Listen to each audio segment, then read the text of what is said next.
everybody. We're really excited to be here in Vietnam, and we're going to be talking about CameraX today. Just to get an idea, how many people here have used the camera API before? Cool. I'm going to tell you something. It's really difficult and really frustrating. There's a bunch of different API versions to support, which means that we have different code blocks saying what's compatible with what. Providing consistency across devices is difficult because you can't really assure that it'll work the same as a Samsung on a Huawei. And the camera API is hard to use. It's hard to set up. It's hard to do things like releasing the camera, and the error messages are pretty difficult. So we want to give you the CameraX support library.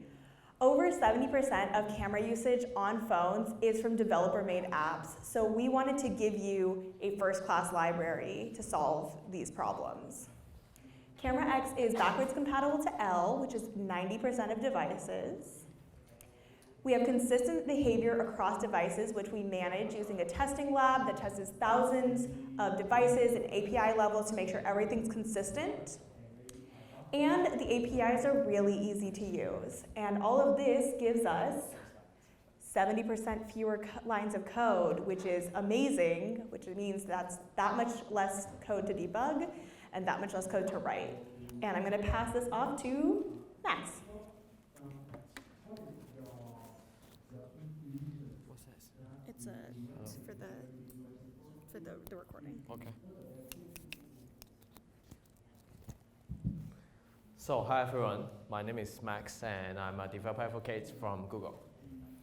So what we have done in CameraX is that we abstract away the heartbeats and then introduce use case driven API to the developers in CameraX. So today I'm going to introduce the three very basic use cases in CameraX to you. So the first one is preview. When you are trying to show the live camera frame on screen, you can make use of the preview use case. And next is the image analysis use case. The image analysis use case allows you to get live frame from camera, and then you can do your own analysis or image processing. And the last one is image capture. So it's very self-explaining. You can use image capture to take picture. So let me show you how we can write a preview features using the preview use case. So for all use cases in CameraX, before you create a use case object, you have to create a use case config. So for the preview use case, you have to first create a preview config object. So I'm going to use the default preview config here because the preview config itself is already very powerful. It's going to check all the available resolution from your phone and then match against the screen resolution of the device to get the best resolution for you. And also, the default config is going to the back camera. So next, once we have the preview config ready, we can pass the preview config to create a preview use case object. For the preview use case, you can always set output listener so that when the preview use case is active, in the output listener, you will get a preview output. In the current version of CameraX, the preview output you are getting is a surface texture. So that you can attach the surface texture to a texture view, or you can post the surface texture to a GL renderer you're using. In future versions, we are going to the preview output is going to interact with surface view or even accept a surface texture from the application. So we are really looking for feedback on the preview use case output listener. So next, by writing these three lines of code, we have already set up the preview use case. So the next thing we are going to consider is when to start or when to stop the camera. So if you have already got some experience on writing camera application, you know that it's always a nightmare to decide when to start or when to stop the camera or just control the camera. So in CameraX, what we need to do is to bind the use cases to a life cycle, for example, an activity, by writing this line of code, bind to life cycle. so that when the activity starts, CameraX is going to start your camera, and when the activity stops, CameraX is going to stop the camera. So by writing these 4 lines of code, we are pretty much set up the camera for the preview use case. I'm not saying that by writing these 4 lines of code, you have already have your preview features ready. But by writing these 4 lines of code, you have already set up your camera. So what extra you have to do is to probably to handle the camera permission, or probably attach the surface texture to your view, but you don't really have to do extra on the camera control. So what's next? Now we have our preview features running in the camera application. So maybe we want to add some kind of features, for example, face detection to our camera application, so that we want to get the live data frame from the camera and then do our own analysis or image processing. So that we now we can make use of the image analysis use case to achieve this kind of feature. The image analysis use case allows developers to get easy access to the buffers of the camera. So let me show you how we can write camera features or other features using the image analysis use case. Just like the preview use case, when you are trying to write an image analysis use case, first you have to create an image analysis config.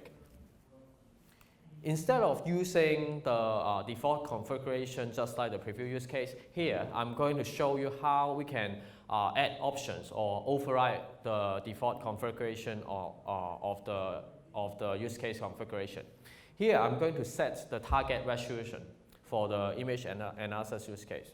What behind the scene is that CameraX is trying to, we try to balance the request from your application, just like the target resolution, and the device capability to find the resolution for you. If the resolution is available on the device, you will get it. Otherwise, CameraX is trying to find the next highest resolution for you. But if CameraX still fails to do so, it would fall back to use the default 640 by 480 resolution so that it works on all devices.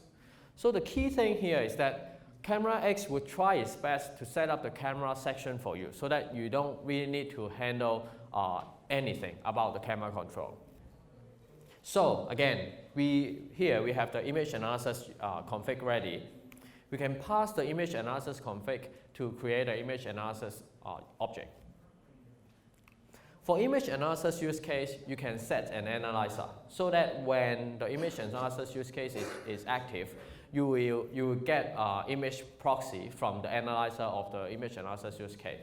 The image proxy is a CameraX abstraction, which basically wrapping the Android media image class, so that by using the image proxy in the analyzer, you can get direct access to the image data. In CameraX, we are not going to do the rotation internally because we always believe that it would be more efficient to let the developers decide if they want to rotate the image or when to rotate the image. So that for the rotation information, you can always get from the second parameter, like the rotation degree.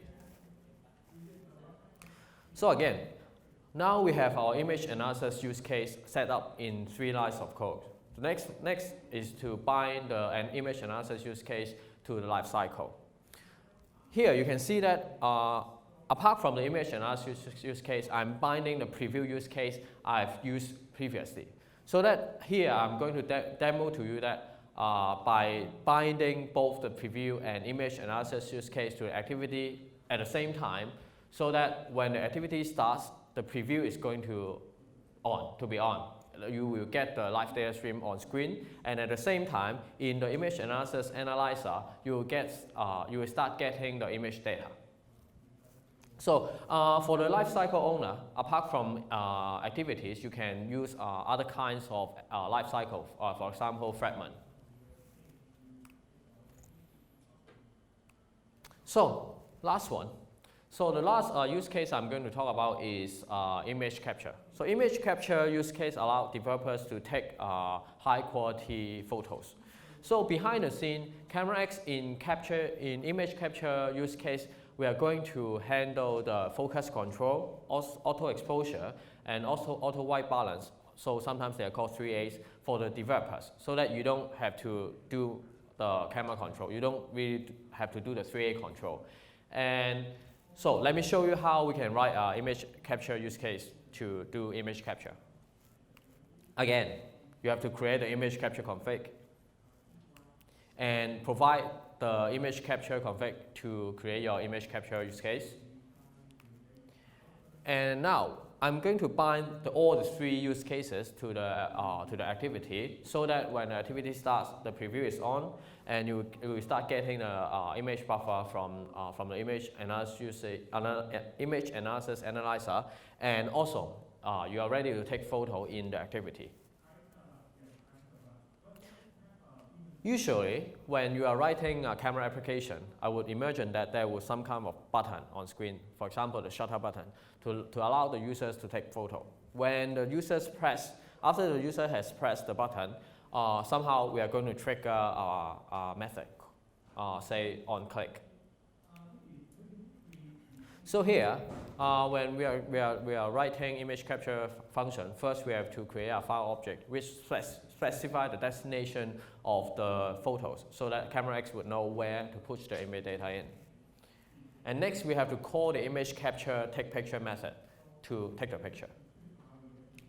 In the take picture method, we are going to provide the file object we just create, so that we know where to put the data in, and we have to override 2 methods. The first one is on error.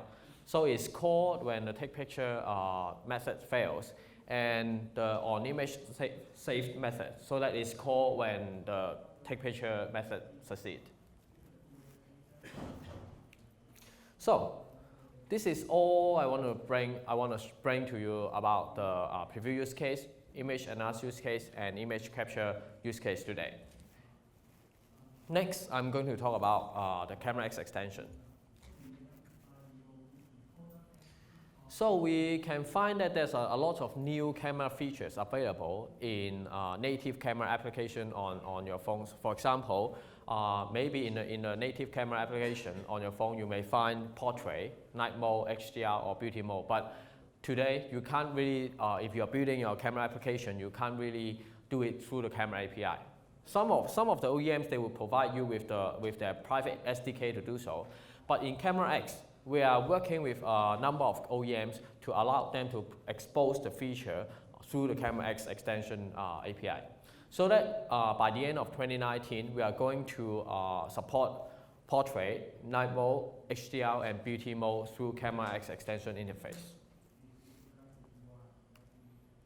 So here I'm going to show you some very quick examples of how we are of the result using CameraX extension for the HDR feature. On the left one is we are using the CameraX sample app without the HDR on, is off. And on the right side is in the same app but with HDR on. So you can definitely tell that on the right side, the light condition is much better than the left one. And the second example is we are using the CameraX sample app, and then on the left side is we turn off the night mode, and then on the right side we turn on the night mode. You can definitely tell that with the light mode on, the picture is much better. So here, shall we invite Oscar to the stage? Oh, sorry. Shall we invite Meghan to the stage? Yeah.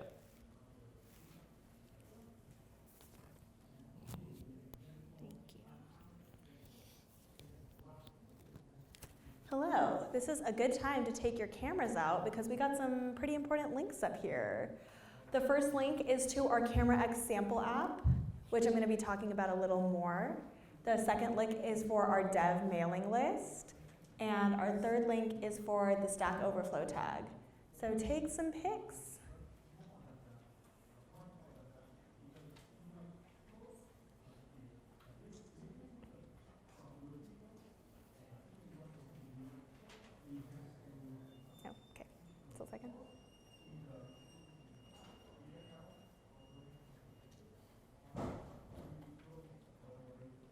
Good? Everyone good? Okay.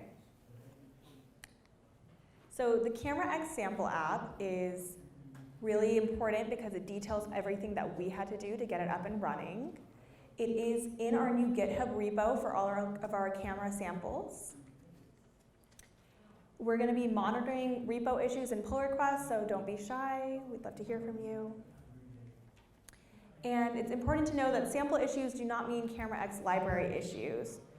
If you have library issues, developer forums, or AOSP trafficker is the correct way. So the sample app is pretty basic. It covers the use cases, preview, image capture, and image analysis that Max just went over. And in the future, we're going to have vendor extensions and video record as we have more accessibility in the app. In the API, we will have more accessibility in the camera app. And so Oscar's going to come up and talk about preview.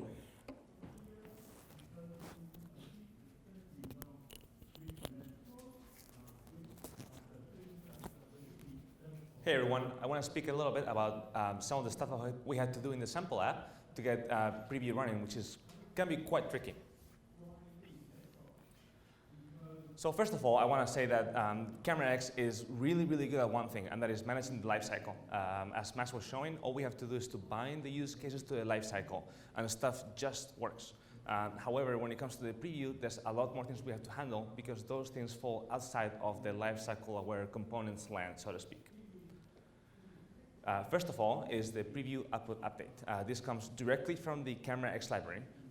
What is happening is that once you set up your preview use case and you attach it to the lifecycle and it actually starts running, whenever it is ready and actually showing frames, the CameraX library will send you this update to tell you, hey, I'm ready now, and then you can do whatever you want with this surface texture.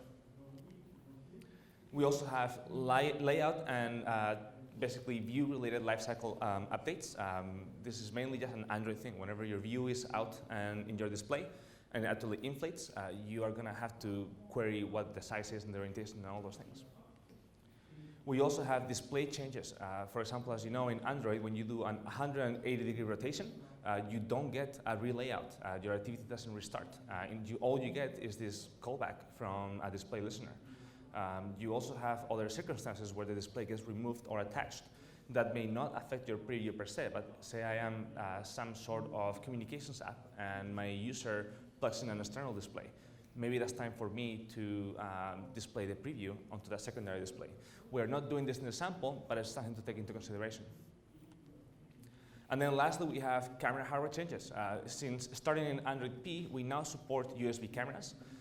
As unfortunate as it may be, nothing stops a user from just yanking out the USB port.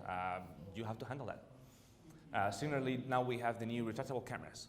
So the user may be able to pop up or pop down the camera. You should be able to handle that within your application. We'll go into more details for each one of these. So first, let me show you how we handle the preview output update in our sample app. As Max was showing, we have a preview object, a preview use case, and then we also have a viewfinder. This is just a texture view. Somewhere in my app screen, I have a little square, a viewfinder, where I'm showing the preview live to my users. Then we set the preview output update listener, and then we get the preview output object, and I'll show you what we do with this object. First, and this was one of the trickiest parts, unfortunately, Android is trying to be too smart, so we had to figure out a way to tell Android behind the scenes that this texture view is about to change its output. We're going to change the underlying surface here for it to trigger an actual real layout and to actually display and update those pixels. We have to remove it from the parent view and re-add it. Quite unfortunate, but it's just the way texture views work. They're fine like that. Now that we have re-added the texture view to its parent view, we can actually update the underlying surface texture. So what's happening is that we have set up our CameraX preview. We are getting an actual surface texture, and then in our view, we are swapping its view with the one that came with the preview output. And that way we're showing the view from the preview output into our viewfinder. And then we do whatever we want. That said, it's going to be a few more steps until we show the preview correctly. I'll show you with with a little more detail what we had to do to transform this preview into something that the users can see in their screen. So this is the viewfinder. It's just a little area in my screen. It can be a square, it can be full screen, or it can be anything in between. And then we have the preview output. This is basically a fixed set of potential sizes that the camera is going to give to us. We can request a specific resolution. CameraX or even the camera itself may not always be able to succeed and to fulfill those requirements. So we're going to have a size that is somewhat likely that will not match exactly the size that my viewfinder has. So the result is that we have some crop view. We're not really showing everything that we want, so we need to fix this problem. How do we do this? The easy way out is we can do what is called a fit. We basically just shrink or expand this, this preview output, and then we fit it into our viewfinder. So we're essentially just matching that orange square into the blue square. I can't think of a good reason why a camera application will do it this way, but it is a valid solution nonetheless. A more common solution is to use what is called letterboxing. When you do a letterbox, you're basically matching the longest size of the preview output to the corresponding size in the viewfinder, and then you're centering the result. When you do that, you end up with the two black bars that are pretty famous on the sides. This is called letterboxing. Lastly, one of the most common ways to fix this problem, and what we do in the sample lab, is called center crop. Center crop, you can think of it as the reverse of letterboxing. We are taking the shortest side of the preview output, and we are matching that to the corresponding side in the viewfinder, and then we are centering the result. That way, at least one of the sides will be shown fully into the actual output, and then we are cropping the rest to just cut out the rest. So just to summarize, we have fit, we have black bars letterboxing, and we have center crop. In our sample, you'll see center crop being applied to the output. Okay? Okay, so moving on. Layout lifecycle related things. So this is the viewfinder. So basically the blue box that I was showing earlier. As usual in Android, you have a view. You basically put it somewhere in your screen, XML or even dynamically, however you want. So what we have to listen to is this listener here, is the layout change listener. Generally speaking, you're going to receive this at least once, and that is when your view gets first inflated. However, it may fire multiple times. Say that I have an immersive mode application, which is the case in our sample. When the user goes in and out of immersive mode, the actual underlying size may change. You have to adapt to that if you don't want the preview to be stretched. Quite simple, really. We just get the new dimensions. We compute them from the dimensions that this callback gives us, and this is going to give us the size of the blue square. One thing to keep in mind is that you're going to need both this callback and the previous callback to be able to fully compute the preview. So you have to do some asynchronous programming to be able to handle both simultaneously. Again, pretty simple. It's just the same routine. And now I'll hand it over to Meghan to talk about display.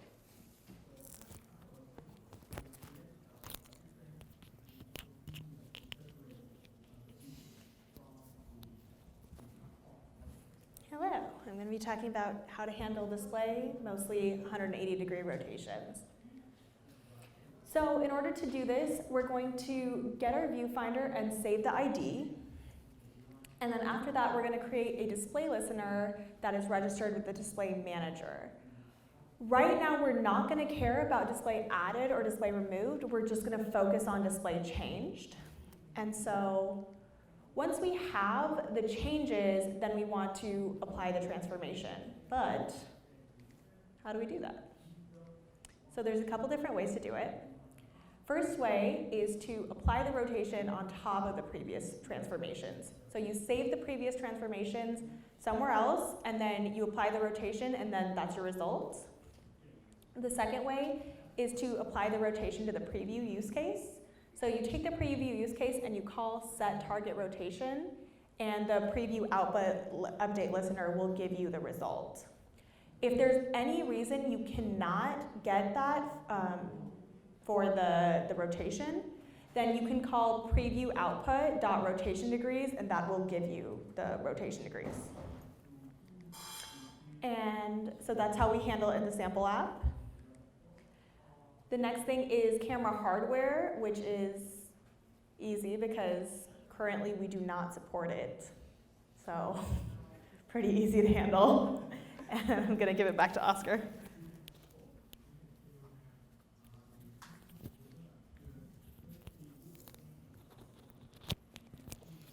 Yeah, to clarify, part of the reason why we don't support it, CameraX to this day does not support external cameras. We are working on it, but currently it's only front and back, so there's no reason really to support USB cameras in that case.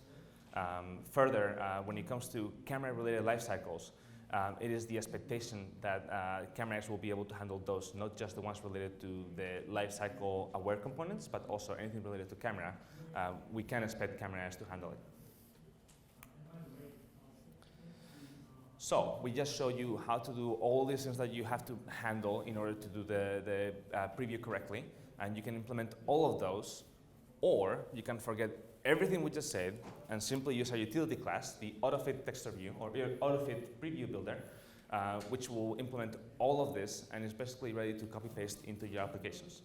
Our intention is to keep this up to date and to handle all potential corner cases for a reasonable camera application. So if you have any feedback or you see any issues, please do file issues on GitHub or just send an email to the developer forum list. We want to hear from you. And on that note, this is all we have about CameraX today. We would love to hear from you. Max and Meghan can tell you, we get really lonely after the talks because no one comes to us. So please come speak to us about CameraX. If you use it, if you don't use it, why? Just anything you want to talk about will be outside by the Firebase booth. We want to hear from you. So please come reach out to us, and thank you all for being here.